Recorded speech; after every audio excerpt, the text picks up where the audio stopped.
Hello, welcome to my channel. My name is Hannah and let's talk HP Lovecraft.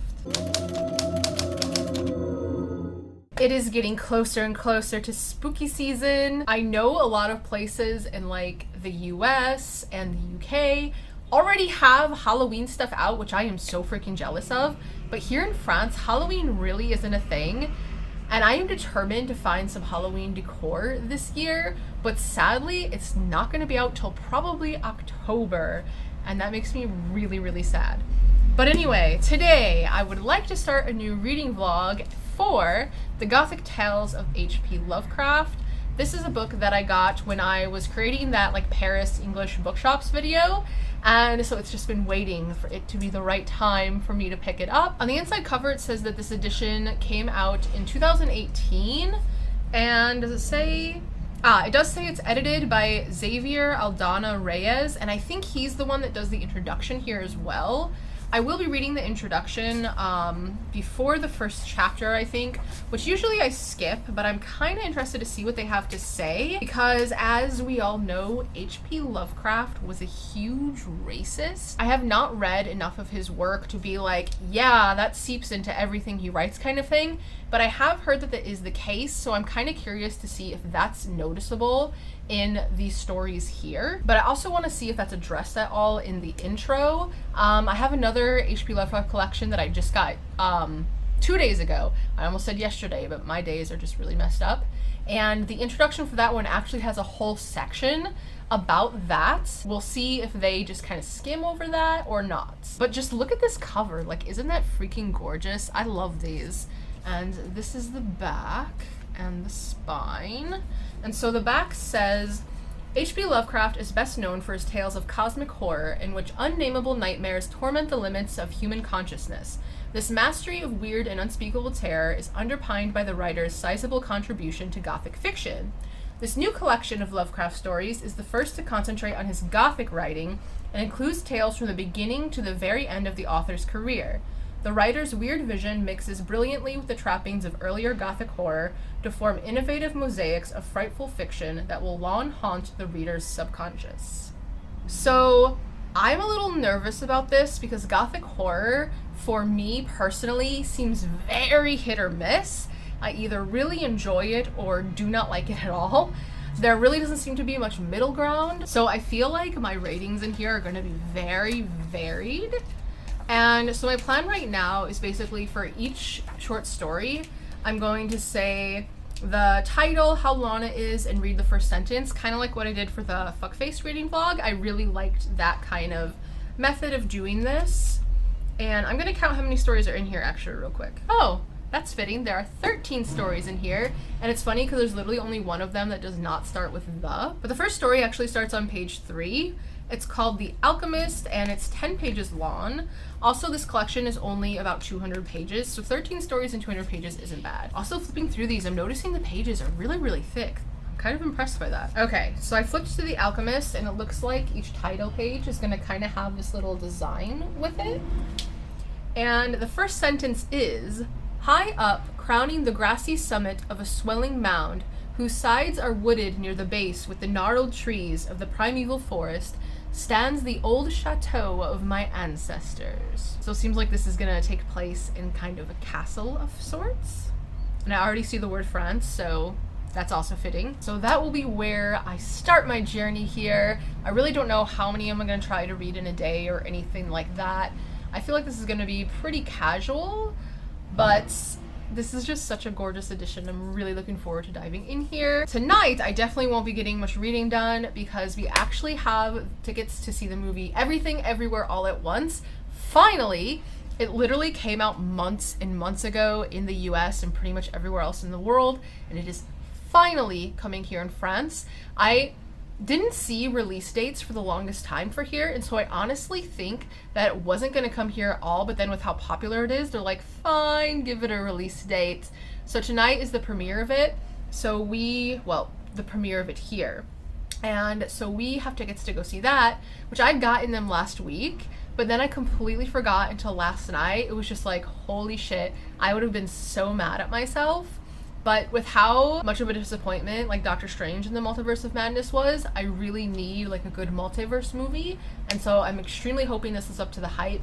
And I know it's not Gothic horror or anything like that, but I feel like it definitely fits with the theme of spooky season. So I'll see you in a bit. It's only like half an hour later, but I had to come back because I read the intro and there's a few other things I want to mention. So it does mention his racism, but extremely briefly. The very last paragraph of the introduction, it says, "The selection process for this collection was not easy. Some of Lovecraft's best work is only tangentially Gothic and could not have been included without significant caveats. Similarly, some of his most famous Gothic stories, such as Herbert West Reanimator and The Rats in the Walls, are disfigured by casual racist remarks or allusions that make contemporary reprintings problematic." So that's pretty much all it says in the intro itself. I have cat hair on my face. But there's like an asterisk, like a footnote thing, and so at the bottom it says, "It is broadly acknowledged, even by his fans, that Lovecraft espoused racist views in his writing, and there are references in this collection which readers are likely to find offensive. Their inclusion in this edition in no way implies endorsement by the editor or publisher." So I like that it talks about that, because I don't think it's something that you can just completely ignore. And obviously, if you see something like that in some of the stories, that then opens up a discussion. And I think not mentioning it at all really minimizes the damage that it can do. So that's the intro, which besides that pretty much talked about how these stories are lesser known because most people know Lovecraft by his like Cthulhu mythos and his big creature stories like that, his cosmic horror.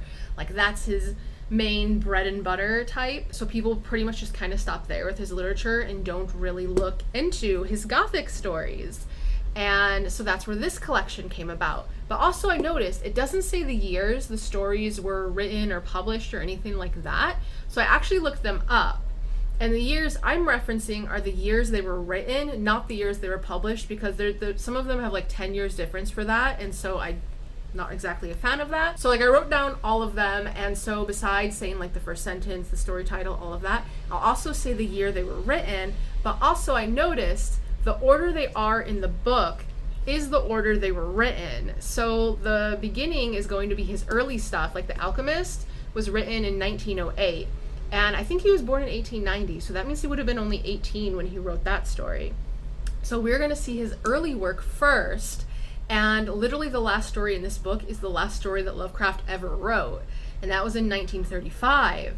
So it's going to be interesting to see how the writing evolves, and if I prefer early Lovecraft or older Lovecraft. So I do like that that's the order that they have the stories presented in here. And that's something I would not have realized if I didn't look up the freaking years. All right, so now I'm gonna get into The Alchemist, so I will be back later with that. I just woke up from a nap, so I feel very strange and out of it. But I did read The Alchemist beforehand. I completely forgot what the name was, and I almost said The Awakening, which is a really crappy movie. But anyway, The Alchemist. 4 stars. I really enjoyed that. I think that was a great way to start this book. It was about a generational curse, which I really don't think I've read stories with many of those. So there is one in particular I can think of off the top of my head, but if I say the title, it's pretty much a spoiler for the book, so not gonna mention it. I actually really liked this, and I think I like that trope of like this generational curse kind of thing. So hoping it stays on this trend, because that was a nice start. So next is The Tomb, which I need to look what year it was written, but I want to say it was 1912, but I'll have to double check that. This one is 12 pages, and the first sentence is, "In relating the circumstances which have led to my confinement within this refuge for the demented, I am aware that my present position will create a natural doubt of the authenticity of my narrative." Ooh, so a bit of unreliable narrator happening, and obviously today we would not use the word demented, but unreliable narrator is definitely a Gothic thing. So that sounds like it's going to be interesting. But I am not sure if I will read that one today or if it'll be the first one I read tomorrow, just with what's going on tonight. Like I have garlic roasting in the oven, so I'll be getting started on dinner soon, and then shortly after that we will be heading to the movie.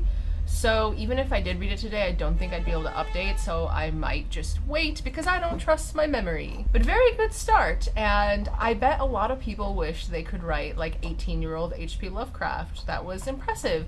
And I see some of the reviews saying that, like, I guess he goes into too much detail about things like architecture and stuff, which I actually really like architecture, so that doesn't bother me, and I thought it was actually fine for that first one. I don't think it was anything, like, overdone or over-explained, so we'll see how, like, that aspect progresses as we get further and further into his career here. So probably until tomorrow.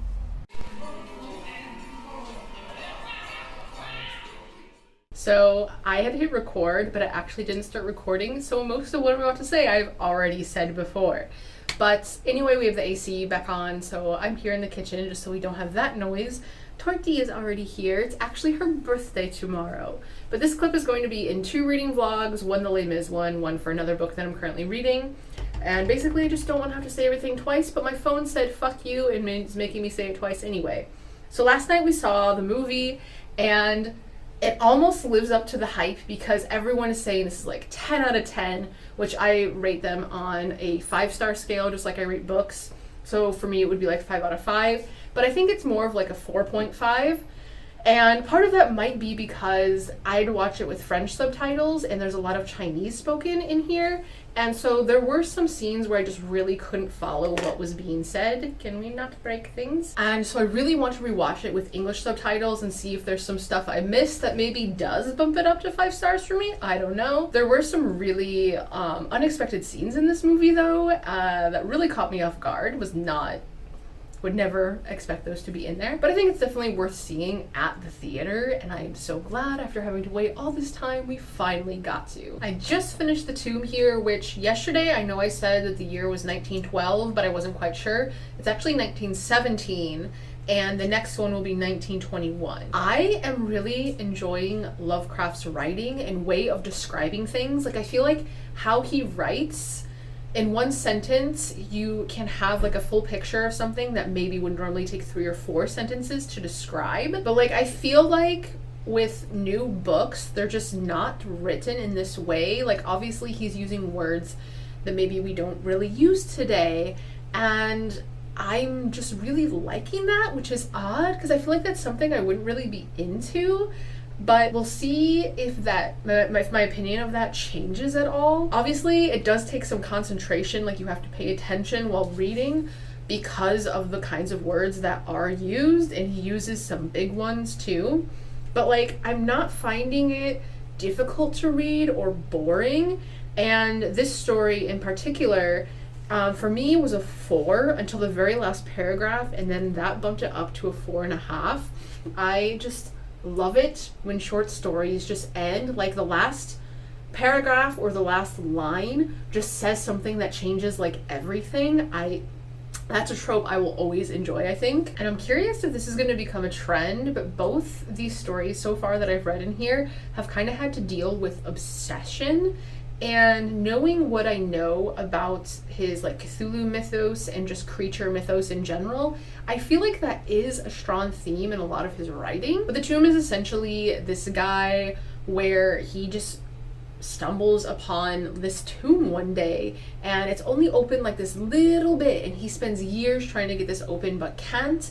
But one day he comes across the key, and him being able to finally go down there just like changes everything. So we are off to a really, really good start so far. The next story is called The Moon-Bog, and it looks like it's only 9 pages actually. But this is the one that came out in 1921. Yeah, I think the next several ones are 1921.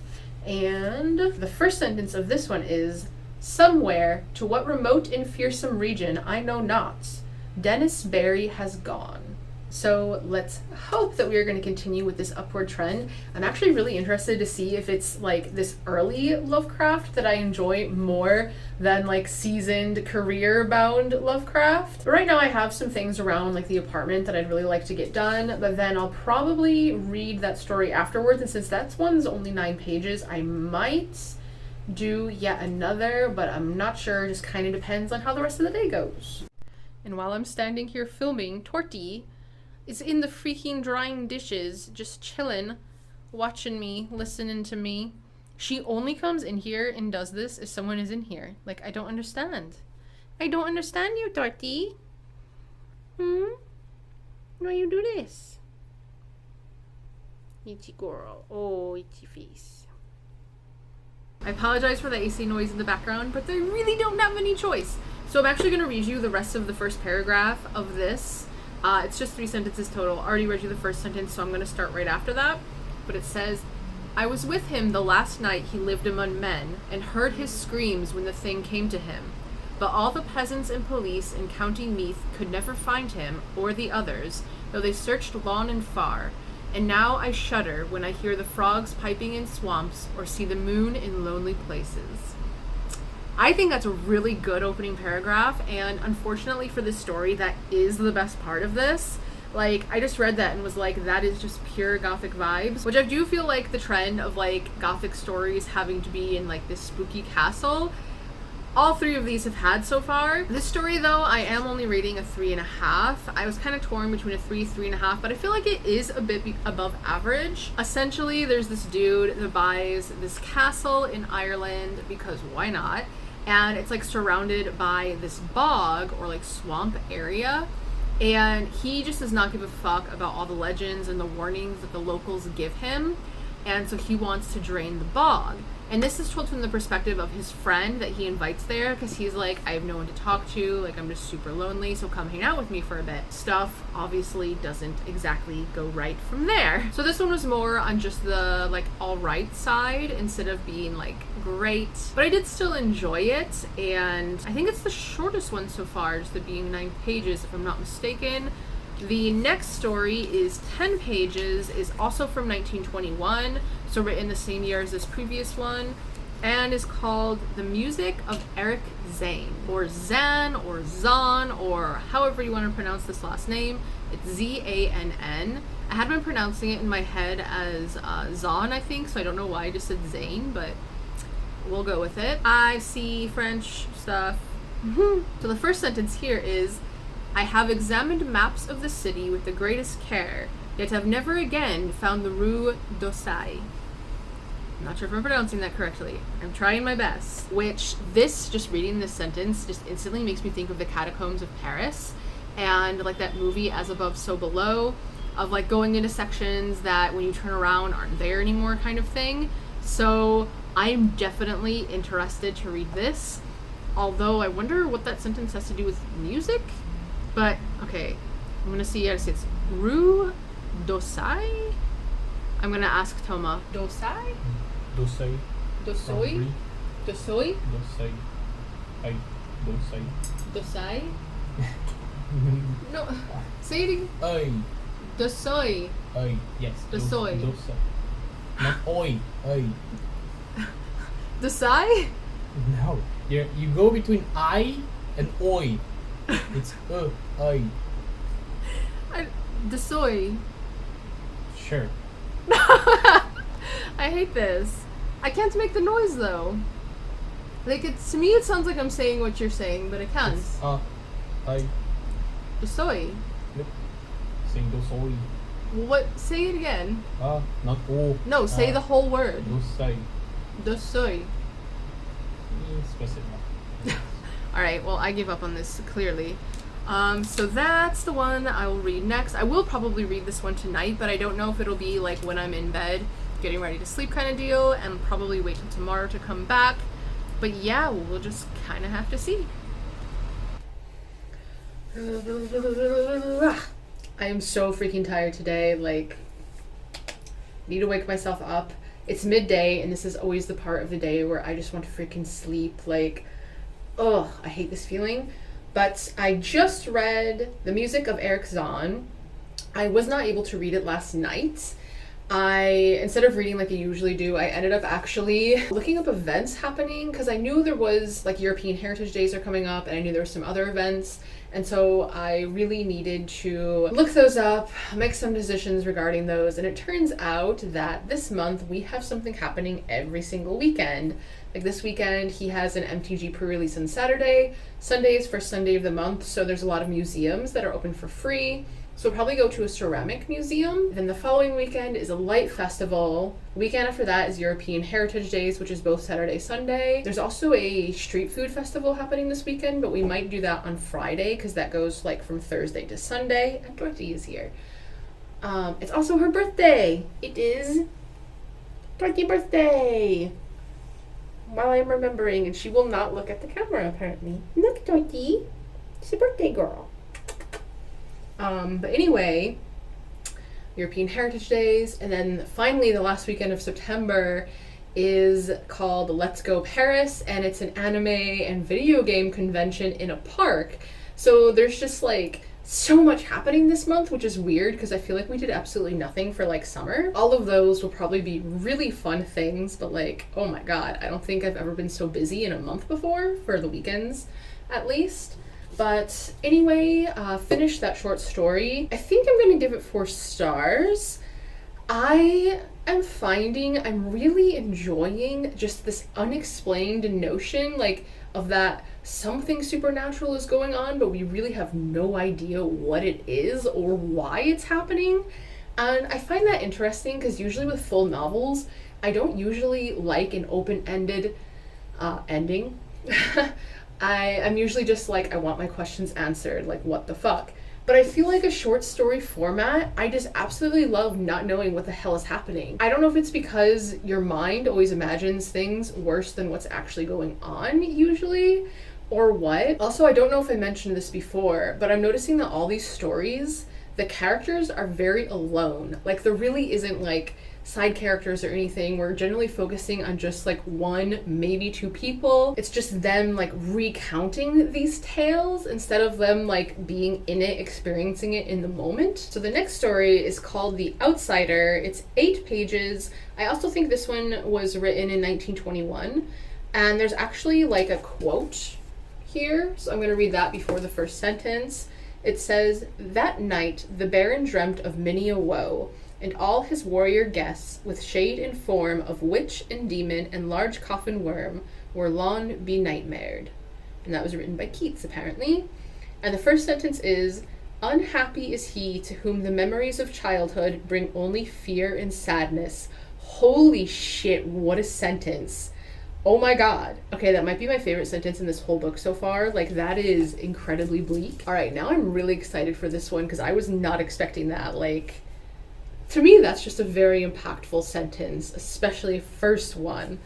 And now since this one's 8 pages, I think that is now the shortest one that I will have read. So I'm probably going to read this right now, actually, because that just really intrigued me.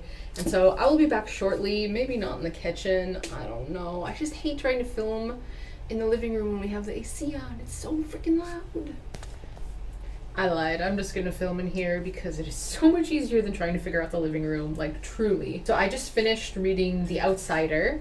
I almost said the next story's name instead, but I also realized I didn't even say what the music of Eric Zann was about. So that one was basically about this guy who's living on this apartment on this road, and he's in the 5th floor, and he hears like this really like strange haunting music coming from the 6th floor. And she like immediately, the second I'm in here, has to be in here too. She's never in here otherwise. This makes no sense. You are a crazy girl. And so this next one, The Outsider, that I just finished, that one is about this like individual who is like, I know I exist, I don't know where I was born, I don't know where I came from, I don't know who I am, I don't know who raised me. Like, they know nothing about their existence at all. And they're in this place that has like no light. Like, the trees are higher than the tallest tower in the castle kind of thing. And they're just in search for this light. And I gave that one 5 stars. And so that is the first 5-star read of this book, and it was only 8 pages. Like, that's one thing I love about short stories, is just a few pages can literally be a 5-star read. Like, there was a short story collection I just finished a few days ago called Mouthful of Birds by Samantha Schweblin. And also, if you hear this weird noise, it's Toma like painting. It's him hitting the paintbrush against a cup. But anyway, that short story collection, my favorite story out of that book was 2 pages long.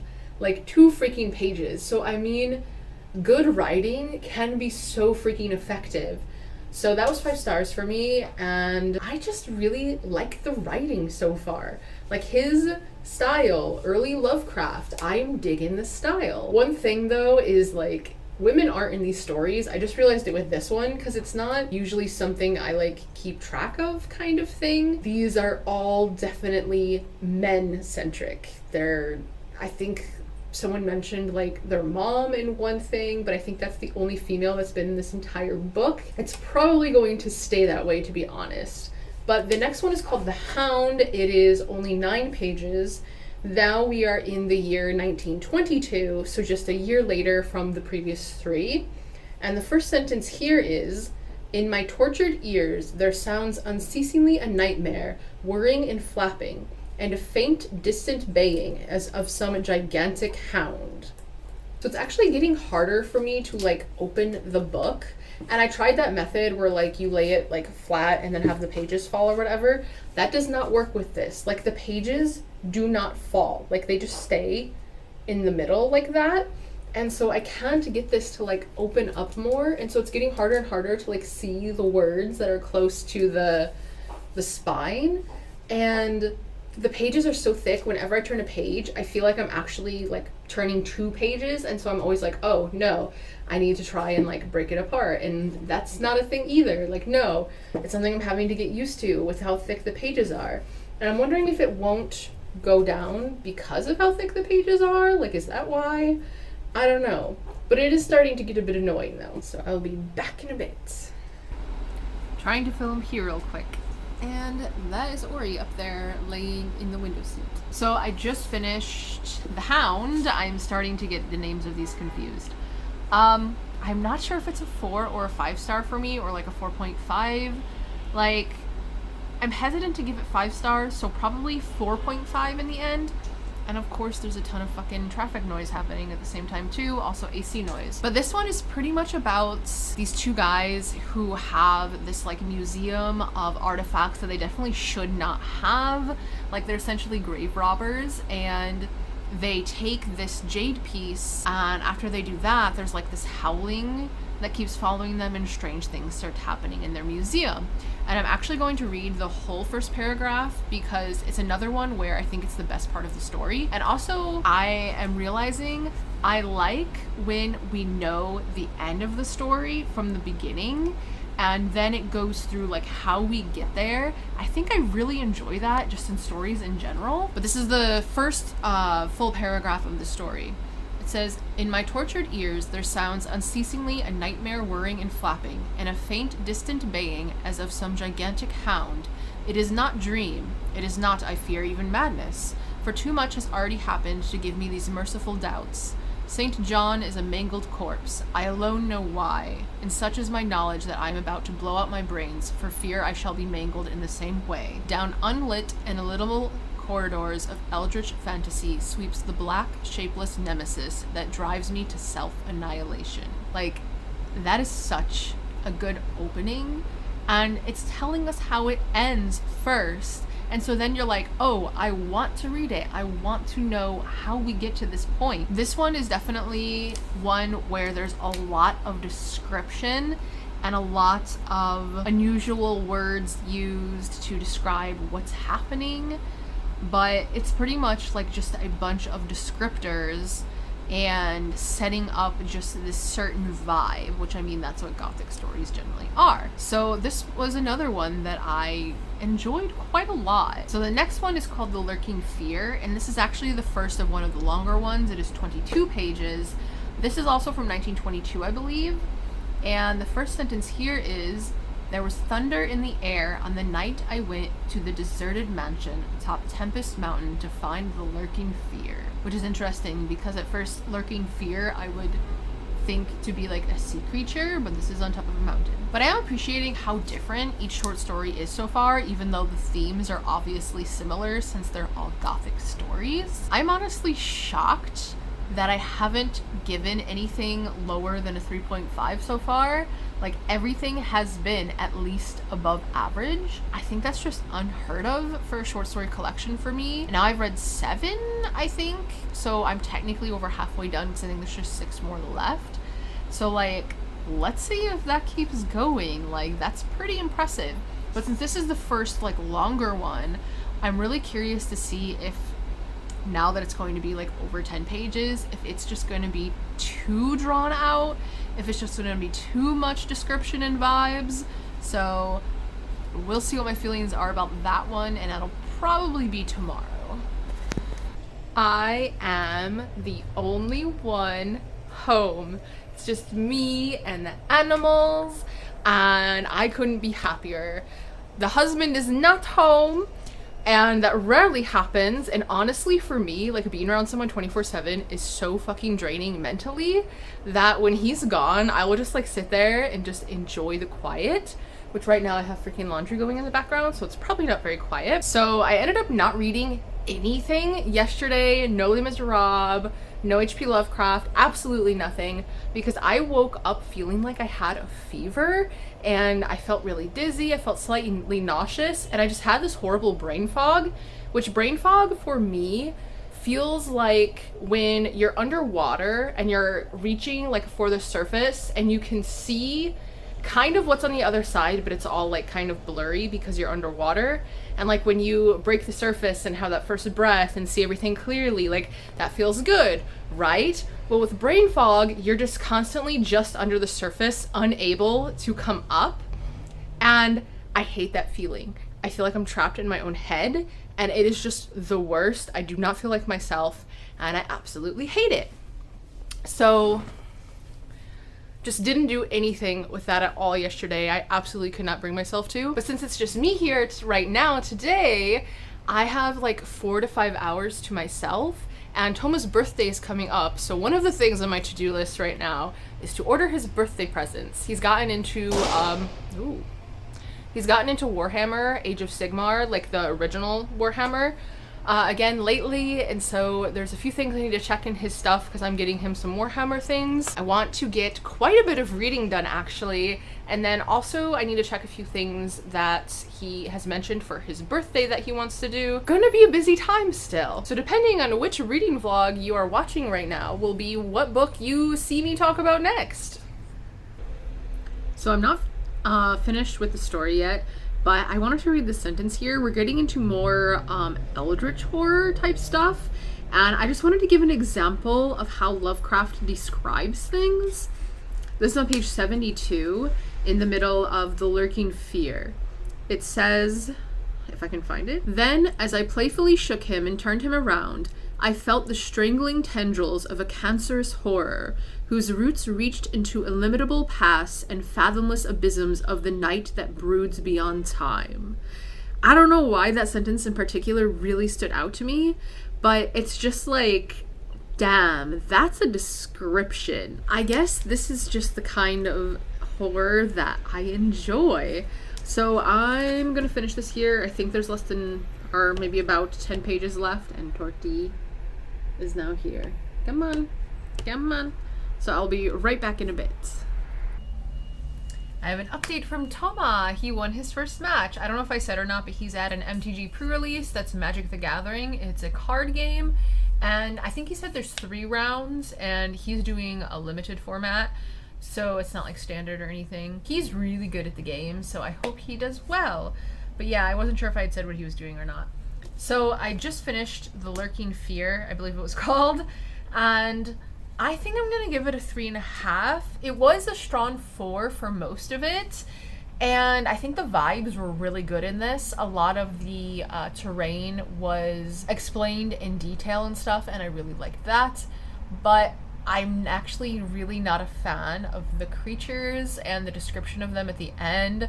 I think the ending is a little just meh. You can definitely see it coming if you're like thinking in that way of like, oh, there's probably going to be a twist, but I really wasn't thinking in that way at all. Like, I'm just reading it without really like dwelling on what he's saying, so I actually did not see that coming. But I don't want to rate it a 3 because most of it is a strong 4, I think. But just that last several pages was like, nah, not it. But that one was basically about this guy who is obsessed with this mansion on this mountain and the crazy shit that's happening. Like, every time there's a thunderstorm and like lightning strikes, where the lightning struck, there'll be like some creature that just like decimates everyone. He goes around there a few times and his companions, like, shit ends up happening to them, but he's never touched, and I don't know why that isn't really addressed. Yeah, that's pretty much the gist of that one. And I completely forgot to look up the year for this next one. I just realized that. I'm gonna have to find that out. The next story is The Festival. It's exactly 10 pages long, and it starts with a quote from Lactantius in Latin. And so I looked it up, but I can't remember off the top of my head what it was. So I'm gonna have to look that up on my computer as well. So I'll probably head there next. But the first sentence of this is, I was far from home and the spell of the Eastern Sea was upon me. Okay, so this one is definitely a shorter one compared to the others. But yeah, one thing I'm noticing is the creatures are getting more Eldritch Horror type, and they're actually using that word like Eldritch more. I think that was the second story in a row for that. So I'm actually curious to see what year Call of Cthulhu came out, because I'm wondering if this is just kind of like his era where that was more the creatures he was concerned with. So I'm gonna look a few things of those up right quick. Whatever, I can't talk right now. Okay, so the Latin quote translates to, devils so work that men perceive things which do not exist as if they were real, which I really like that quote. That's a good one. And then the Call of Cthulhu was written in 1926, and the Lurking Fear was written in 1922. So very close to each other. So I think this is probably the start of the like Eldritch Horror era, perhaps. At least that's what it seems like with this book. The next one, The Festival, was written in 1923. So we'll see how eldritchy this one is. Speaking of eldritch creatures, I think I might have one here. Oh god, what are you doing? He does look like an alien most of the time. Hey! Where's your face? Where's your face? Oh my god, my hand is getting stuck in his fur. There it is. There's the Eldritch Horror. Oh god, look at that. It's gonna eat our faces. And he has goobers. Look at you. Alright, back to reading. Alright, that's another one down. And unfortunately, this is the first just 3-star one. And as I hold up 5 fingers, 3 stars. This one is very familiar to one of the first short stories I've ever read by Lovecraft. I can't remember the title or what book I read it in. I'm pretty sure it was a Lovecraft story, but I think it was one where they were going underneath like R'lyeh or something. But it was so similar to this that I'm like, wait a second. And I know it's definitely not the one I had read. It's definitely 2 different stories. Just having it be that similar, I was just like, eh. Also, this one it was just okay. It was fine. Definitely more Eldritch stuff. Necronomicon was mentioned again and had quite a big part to do with this story. I think I'm getting to the point where I see the formula of his short stories. Like, they all pretty much have the same kind of structure. And so now I'm just like, okay, this is familiar. It's not as exciting kind of thing. I also don't think I'm as big into the Eldritch stuff. Like, when he describes some of the things these people are seeing, it's not scary to me. Where the first stories was more the unknown and things that aren't exactly explained, so your brain fills in those blanks. I think that is a lot more horrifying than what I'm currently getting out of this. So there is an evolution in what he's writing, and so far I'm liking the earliest stuff the best. But the next one is called, if the book will open, The Shunned House. This is another longer one. It's 29 pages, which I think is the longest one so far. And it's from 1924. And the first sentence is, "From even the greatest of horrors, irony is seldom absent." Ooh, that's a good first sentence. Short, but I like that. All right, and I don't think I'm gonna read that one today. I think I'm probably gonna be finished, because one thing, especially with Gothic literature, but horror short stories in general, I'm noticing that I like to savor them, like read one, maybe two a day, be able to dwell on them, think on them a bit more, and then come back to it the next day kind of thing. I think especially for this, where it takes more brain power than normal to read, and there's a lot of words you may not know kind of thing, I think it's definitely good to not overdo it. I feel like you could kind of get sick of the writing if you try to like force yourself to keep going. And I think kind of putting it down, getting like that genre and style out of your mind for a bit, and then coming back to it can be more of like a refresher, just make the stories more enjoyable. Also, you can kind of see right now with the lighting, the rainbowness of the cover. But until tomorrow, I think.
So yesterday we went to the Musée National de Céramique, and basically just ceramic museum.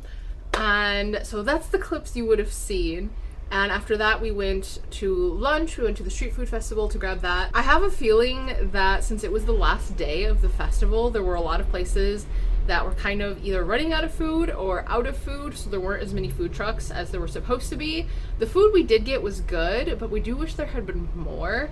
But the guy was like almost out of everything, so wasn't exactly what we were expecting. The museum was nice though. It was smaller than I thought it would be, but I'm glad we went. It was just another free first Sunday of the month kind of thing. And so last night I was able to read The Shunned House. I think that's what the title was. Yes.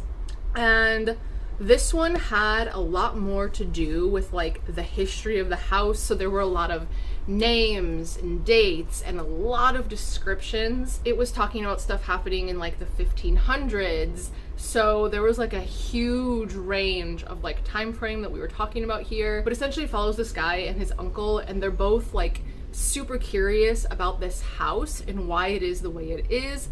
Pretty much anyone who has ever lived in the house has prematurely died, as if the house is like sucking their life essence kind of deal. So these two guys are kind of like determined to figure out the secret of what the fuck is up with this place. And in the end, I think I'm giving it a 3. I thought it was fine. It felt very average just because it was over 20 pages, and with it being so much about like the genealogy of the family that lived there, the history of the people that first settled on like the land and stuff, it was very much about the land and the people instead of like what weird thing was happening. And I wasn't really satisfied with what it turned out being and the description of what it was. I felt a little confused at some moments, especially with how it like transitioned between like scenes kind of. I would be a little confused, and so that one was just it was fine. So the next story is called Cool Air. It is 10 pages, and the first sentence is, "You ask me to explain why I am afraid of a draught of cool air, why I shiver more than others upon entering a cold room, and seem nauseated and repelled when the chill of evening creeps through the heat of a mild autumn day." Honestly, this just sounds like your average French person that is afraid of air conditioning. I think it was really appropriate that I immediately choked on air after saying that. But yeah, there's this really weird thing in France with French people and thinking that if you have a fan on or AC on or something, you're immediately going to get sick. It's just some really ridiculous thing here. And so that's immediately what this makes me think of. And so I will find it pretty funny if the guy gets sick from this whatever air that's haunting him. But now we are in the year 1926, I believe, and counting this one, there are 4 more stories to go. So getting closer and closer to the end. And I once again banished to the kitchen because we have to have the AC on. It's 85 degrees out right now, but we're supposed to get a storm here in a few hours, even though it really doesn't look like it outside. It's white clouds and blue sky. Forecast for the next week is like low to mid 70s, so I'm really hoping this is the last day we need the AC for this year. So fingers crossed there. But I just finished reading Cool Air, and that was actually completely different from what I expected. The like creature and this one is completely different from everything that it's talked about so far. So I actually really enjoyed this one, and I think I'm giving it a 4 because the whole time in my mind I'm like, is this what I think it is? And it was, but I really enjoy the way it was done. It was quite unique. One thing I'm realizing is that I like how science-based a lot of these stories are. Like the characters really try to use science to explain these weird happenings, and like some of it would be science fiction for us because it's science that like it would never work that way. It only works like in these stories kind of thing. But I just kind of love that they are using science as explanations and reasonings. But also another thing I've noticed is that a lot of the stories, like they take place in so many different places. Like some of them have been in the east coast of the US, some are like in London, I think there was one in Ireland, some parts of stories have taken place in France. So like it's really just been all over, and I like that the setting isn't just the same thing each time. So this one was about a guy where he's in Spain, I believe, and he lives at this apartment where there's this doctor that lives above him, and that doctor has some sort of malady that doesn't really make sense, but he has to keep his apartment cold 24/7. And so it kind of goes through their relationship and what happens when the mechanism used to cool his room breaks. So the next story is called The Strange High House in the Mist, which I really like the title of. This is another one that's just 10 pages. And the first sentence is, "In the morning mist comes up from the sea by the cliffs beyond Kingsport." So not really much of anything there. So I'll probably read this one right away as well, because then after that, I think the next story is like something like 40 pages. And so that's something, yeah, it's literally 41 pages. So that I will probably read like tonight and then talk about tomorrow. So I will get on with that. I don't get this one. Like, it's about this town with like these really tall cliffs, and there's a really creepy cottage on top that no one can really get to or cares to go to, I guess. And this guy, kind of newcomer in town, philosopher dude, decides he's gonna climb up the cliff and go to the house. And that's all I really understand. The descriptions in here were quite strange, and I think I'm only gonna give it a 2. Also, this story was in third person point of view, which most of the ones in here, it's usually that character telling us the story, like it's something that's already happened to them and they're relaying it to us. So I feel like that also gave it a different vibe. It just felt a bit jarring since I have been so used to this other style. This one just definitely was not for me, I think. Oh, and I had forgotten to say what year it was written. It was 1926. Now we are jumping to 1932 for The Dreams in the Witch House, which I like this title as well, but I liked the previous one and that didn't turn out good. This is the one that's like 41 pages or whatever. And the first sentence is, whether the dreams brought on the fever or the fever brought on the dreams, Walter Gilman did not know. So if we're dealing with fever dreams, this might get really fucking bizarre, which I think I kind of need right now. Hopefully that goes off the rails, but this one is definitely the longest story in here, because I think the previous one was like 23, 24 pages. This is 41. So this is actually like legit a short story. But now I just have 2 left, including this one. So closer and closer to the end. It is now the next day, and I actually was not able to read this story last night like I wanted to. So like halfway throughout the day yesterday, I was approved to read an Eric LaRocca book, actually. They are doing a new collection that includes, it's just 3 stories, but it includes Things Have Gotten Worse Since We Last Spoke, which I think is one of the more difficult books of his to find, but it's one I wanted to read. But it gets archived on NetGalley literally today, and I was approved to read it yesterday afternoon.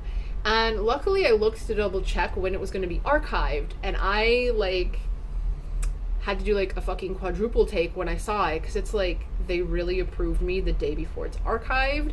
So that's what I had to read last night instead of this. So it's now the afternoon here, and I finally got through the 41 pages of this story. There's a bug flying around, and I think I'm gonna give it 4 stars. I do think it was a little long. It did end up feeling a bit repetitive, but I think I thoroughly enjoyed it in the end. And plus it has to do with witches, which I really enjoy. So this one is pretty much connecting dark arts with mathematics. And I think that goes back to how I was talking about how a lot of the stories in here try to use science to explain like the spooky stuff happening. And so the main character here, that's what he's studying. Like that's his major thing, is he's obsessed with mathematics. And he purposely stays at a house that was known to have been owned by a witch previously, and people still say they see her and her familiar around town and stuff. And so there's just like a lot of lore behind this place in the town, which the town is Arkham, by the way, and they do mention Innsmouth in here. And so there's a lot of like Call of Cthulhu references and stuff. They talk about the Necronomicon. You can definitely tell this is the era of Cthulhu and Dark Ones and stuff, just based on the things that were talked about in this story in particular, even though it was mainly like about witchcraft. But yeah, basically, whoa, that was interesting. But basically, we follow this guy and like his journey into trying to figure out how math unlocks this power kind of thing. And I'm also with that seeing how Lovecraft's writing, like since this is in chronological order, it goes from being just kind of like supernatural to it being more science fiction. And I think it's interesting to kind of see how he's twisting the genre in a different way as his career goes on. And so the last story in this book is actually the last one he ever wrote. He wrote it in 1935, yes. and it's called The Haunter of the Dark. And it says here that it's dedicated to Robert Bloch, and he is the one who wrote Psycho and American Gothic, and Lovecraft was actually his mentor. They were like really good friends, and apparently there's a character in here, Robert Blake, I believe his name, in this story is based off of him, which Robert Bloch, Robert Blake, that's not a really big difference there. But there's also a quote at the beginning of the story. It says, "I have seen the dark universe yawning, where the black planets roll without aim, where they roll in their horror unheeded, without knowledge or luster or name." And that says it's by Nemesis. And the first sentence here is, "Cautious investigators will hesitate to challenge the common belief that Robert Blake was killed by lightning or by some profound nervous shock derived from an electrical discharge." So once again, something with lightning. This is the second time that's coming up. But this story is 25 pages, I think it is, and you can see it's just the very last one in here. I am not going to read it right away though, but I do want to finish this up today. I actually have cookie dough cooling in the fridge, or chilling, I guess I should say, since it's not cooked, and I am going to go finish those cookies now. And I'm just finishing up making cookies. The last few are in the oven. We have a really oh yeah, you can't see because I have it on me right now. We have a really crappy tiny electric oven, and it does not cook well at all, so I can't have like gooey center because it will literally just be uncooked center. So they are darker than I wanted them to be, but that is our tiny oven. As you can see, it is barely bigger than the microwave. And boom, cookies. See, like this one's from the first batch, and you can see how the center is not cooked right, so it just completely sunk. And so they're a bit darker than I would like them to be, but they taste very good. I finished it, and we are literally getting ready to walk out the door. We have to leave in like 5 minutes, but I just wanted to pop in, say I finished it, and that last story is probably gonna be a 2. It just felt like an amalgamation of all the other stories. It was very strange. I was literally like, okay, this sounds like from this one, this sounds like from that one. So that was odd, and I just did not like the way it was told. I definitely think my favorite aspect are the stories where it's the person that has experienced it is like looking back and telling their story kind of thing. But yeah, we're gonna go out to dinner now, have some Japanese barbecue, and I will be back in a bit to tell my final thoughts on this short story collection. I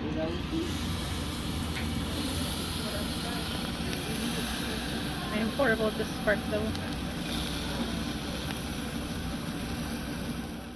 So we were actually the next day, because by the time we got home last night, it was already pretty dark outside, and that is not a fun time to film, so I figured I would just do it today.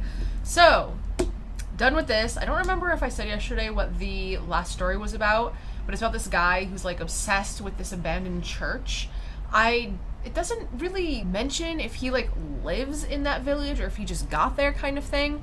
But this place has been abandoned for like 60 years, and so he goes in there and pokes around and like unleashes something onto the town kind of thing. But if you average out all of the ratings I gave each of these books, it comes to a 3.62, which is actually pretty good for a short story collection. Usually they are closer to just a straight 3. I think this is the closest one's ever been to a 4 for me, so this actually did a pretty good job. I definitely think the beginning was the best, and then it kind of was definitely a roller coaster near the end there. Like the last 4 stories, I literally rated 2-4, 2-4. So seeing the evolution of early Lovecraft to later Lovecraft was probably one of the more interesting aspects of this, because a lot of the first stories, they are in first person. It's someone who's experienced some batshit crazy stuff, and then outside has to be loud, and they're relaying this story to you. They're like, I'm not crazy, I swear this happened kind of thing. And so it's in first person. But then as the stories go on, it flips into third person, and in most cases it's like that because that person is dead. So it's interesting how he kind of flips that script a bit.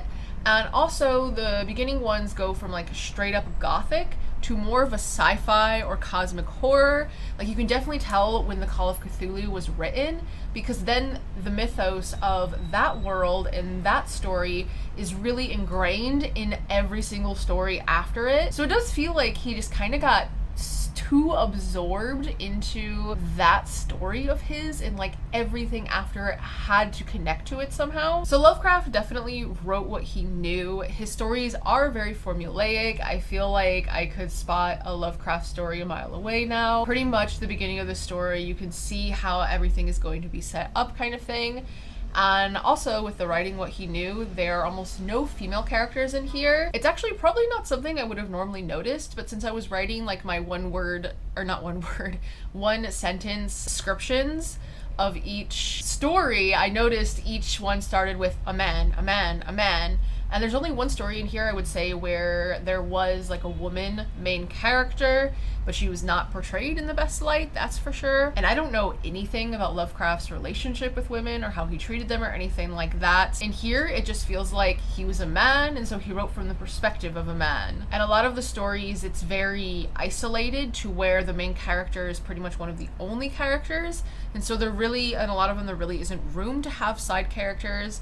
But yeah, women are definitely not present in here. And addressing the racism, there are definitely words in here that we would not use today, ways to describe people, and not necessarily having to do with race, but also like mental illness. So you'll definitely come across a word or a description every now and then where it's like, oh, we don't say that anymore. There's also a description of one of the creatures that was a little uncomfortable in the way he described them. But besides that, like the editor of this book said, he definitely chose stories where like the racism wasn't prevalent. I didn't particularly notice it or think that there was anything completely blatant.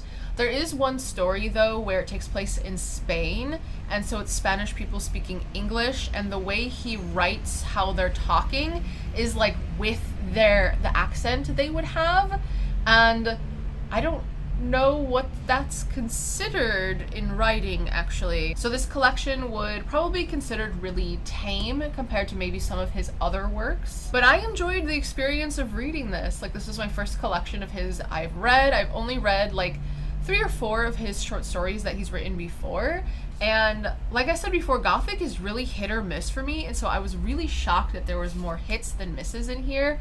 There was only one 5-star read though, The Outsider, so I do wish there had been a few more 5 stars. But I have another collection of his. I think I'm actually gonna go grab it so I can show off that cover because it's absolutely gorgeous. I have this that I got the other day. I don't know if I showed this in the beginning of the video or not, but I'm showing it again because I can't remember anything.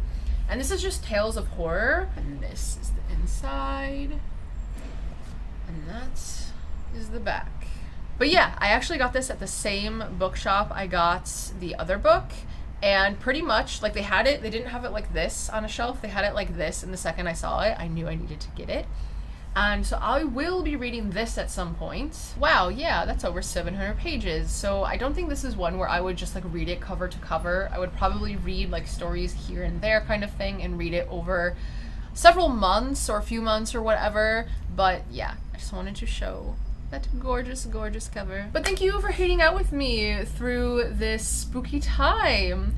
I feel like this is a really good start to the fall season, even though it's technically not fall until the end of the month, but don't tell anyone that. Your presence here is always appreciated, and until next time, bonne journée and au revoir.